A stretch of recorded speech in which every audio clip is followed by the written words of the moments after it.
All right, everybody, welcome back to our 350Z build. As you can see in the back, we're still waiting for some parts, but there is no excuse. We are still going to make progress. We have all of our GK Tech stuff here. Upper arms, lower arms, control arms, all the arms you can want. It feels like we're going for Mortal Kombat. So let's get these out the box and onto the car. So before we even install all of our GK Tech parts, our coilovers and our brakes, let's take everything off the car and then do everything one by one so we don't lose anything. Because I'm gonna lose something. I'm gonna lose something. Ooh. Why does your car smell like cat pee, bro? It smells like a cat just was like, Damn, what kind of gun is this, bro? It says it right there. No, like what kind of Milwaukee? This joint worked good. Bro. That's what happens when you get cheap lug nuts. Really? This is what happened if you had some good. Take it off slow. You want to take it off slow? Nice.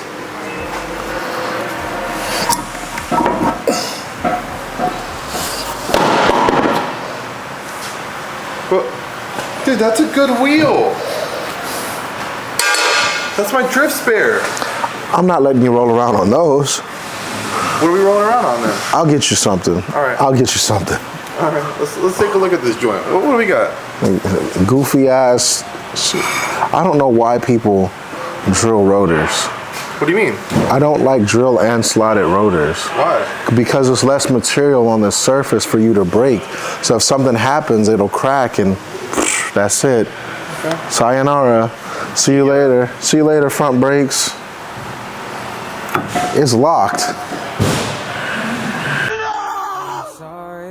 All we really got to do is focus on taking this apart, and I wanted to do from top to bottom. That way we know where everything goes. Usually when you have adjustable arms and everything, you're supposed to set them to the stock sizing of the original component. So which means is those are upper control arms, so what you do is however far they're out, you set them exactly like this. That way it's stock when you put it on the car. In our case, we have access to an unlimited plethora of help, so we're gonna just put this on here. No, we're not gonna do that to the alignment guy. We're gonna set everything the way it's supposed to be, so when we take it for alignment, we'll tell the alignment man or lady or the alignment person how we want it done.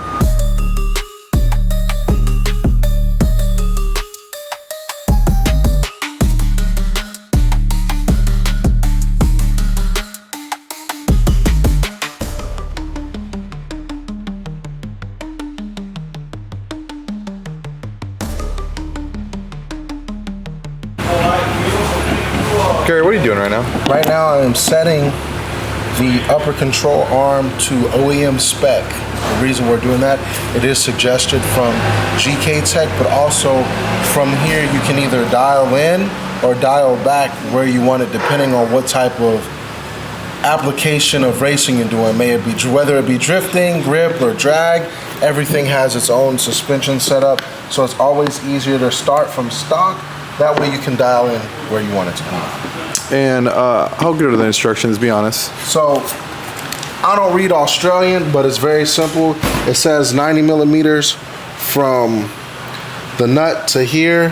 We've got our mic set, so dang near you can see it's almost there. As silly as this sounds, usually I just eyeball it. And people are like, why do you do it that way? I don't suggest you eyeball it, but I always dang near get to everywhere I need it to be. The dude's always like, oh dang, how'd you do this? I'm like, I don't know, just looked at it.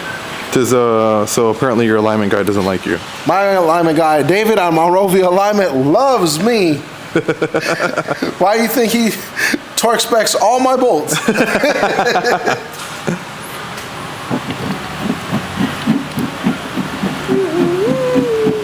But since this is going to be an overall car, a car made to do dang near everything, we're going to make sure that it's able to do so. There we go. It's having trouble with those bad boys. I'm installing the upper control arm on your 350Z. As you can see, the most important thing, try to keep these together. It is very hard to do. Not really, but I recommend you do your best. and being the best you can be. As you can see it twist. I'm gonna do one side at a time. Ooh.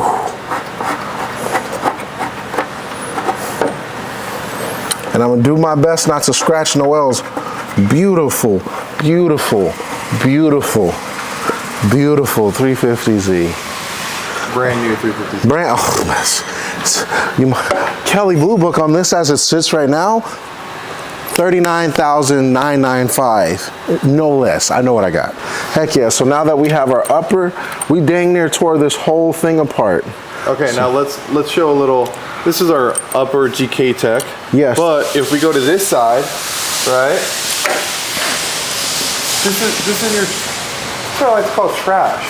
And I think one of the things I want to highlight here, right, is OEM got these bushings that are pressed in. Yes. Right? So these bushings, when you're at down travel, up travel, whatever the heck you want to call it, full droop, whatever you guys want to call it, it always wants to go back to the spot that it was tightened at. So the reason when we loosened it, it went back to this position is because it was originally tightened in this position. Yes. Now the difference with the GK Tech, with their amazing bearings or spherical joints, again, whatever you want to call them, look at this. Even if we tighten this, this will still want to move freely. Allows your suspension to do what it wants. But also this is adjustable, so you can bring it in. I don't know if it's maxed out. It's maxed out to OEM, so you wouldn't want to go out more, you would more or less go in more. And now we can continue installing our arms on this side so we can show off Noel's beautiful arms and more. Not his actual arms. So people who, if you're asking, what's all that background noise? There are people actively working. We are actively here at Magnuson where they're making real superchargers and everything. So they can't stop for us and we can't stop for them. It's a cohabitated environment. It's a team effort. Yes. Oh, wow. You did get them. I did get what? I don't know what these are. Lower control arms. But I don't know, I have to look to see, don't put this in the video. You have to realize this isn't a Skyline, so I'm not used to seeing all of this. Upper right hand corner, what's it say? Upper right hand, yep. It says critical. No. Caster to be adjusted, you mean left hand? Left hand, sorry. FLCA, front lower control arm. Oh, what? That's crazy, right? What, and where would that go, Gary? This is a whole thing. This is a lot. These are a lot of pieces. This is a lot of pieces, bro. No, but it just looks like this. It shows you all the different pieces for things that you might be able to replace or service, right? Yeah, so this is what you call a blown up diagram. Exactly. So for people that don't know, blown up means everything's apart. If it was together, it'd be a different type of thing. But if we go over here to our parts and our arm, what are we really missing? We're not missing anything. Exactly. But I'm trying to figure out this, because that goes here, that's that part, and then it goes back. That's all. Hand me one of them. Ooh, shoot. Shoot, dang. Ooh. Ooh. Does one say left and one say right?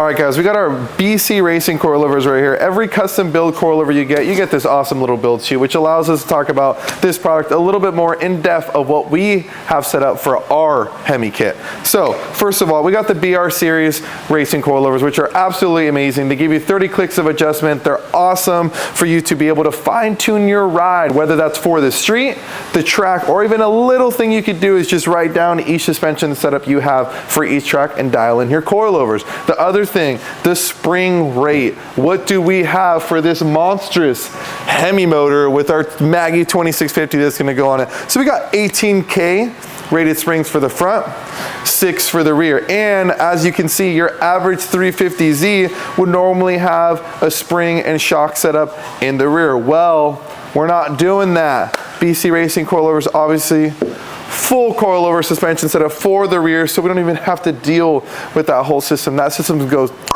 gone. See you later.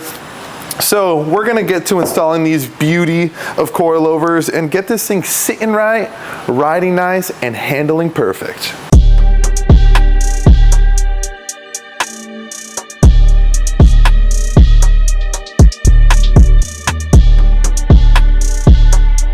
Mr. Gary, what are you doing right now? So we're installing the front coilovers on the 350Z. What I usually like to do is where it says BC Racing, I like it facing out. That way you know which direction it's supposed to go, and that way you let people know when you take off your wheels what kind of coilovers you got. He trying to flex on them? That's not a flex, it's letting them know what you should run, you know? Most people are like, why do you go with BC? Well, think about how many championship drivers are on BC. James Dean,